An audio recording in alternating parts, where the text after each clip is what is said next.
একটি জিপি সিম থেকে আরেকটি জিপি সিমে কিভাবে ব্যালেন্স ট্রান্সফার করবেন সেটাই আজকের এই ভিডিওতে দেখাবো। ভিডিওটি স্কিপ না করে শেষ পর্যন্ত দেখুন। আর ভিডিওটি ভালো লাগলে অবশ্যই ভিডিওতে একটি লাইক করে দিবেন এবং সাবস্ক্রাইব করবেন।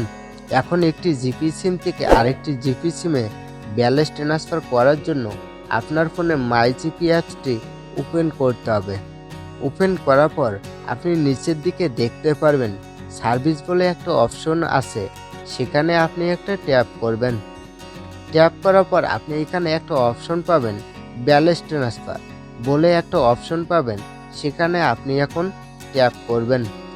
ট্যাপ করার পর আপনি যে নাম্বারে টাকাটা পাঠাতে চাচ্ছেন সেই নাম্বারটা আপনি এখানে টাইপ করবেন। তারপর নিচের দিকে দেখুন enter the amount to transfer, আপনি কত টাকা ট্রান্সফার করতে চাচ্ছেন সেই টাকাটা আপনি এখানে টাইপ করবেন। সর্বোচ্চ আপনি 100 টাকা পর্যন্ত ট্রান্সফার করতে পারবেন। আমি আপনাদের দেখানোর জন্য 30 টাকা ট্রান্সফার করে দেখাচ্ছি। আমি এখানে 30 টাকা টাইপ করে বসিয়ে দিলাম। দেওয়ার পর নিচের দিকে দেখুন ইন্টার পিন, এখন আপনাকে একটা 4 ডিজিটের অথবা 6 ডিজিটের পিন দিতে হবে।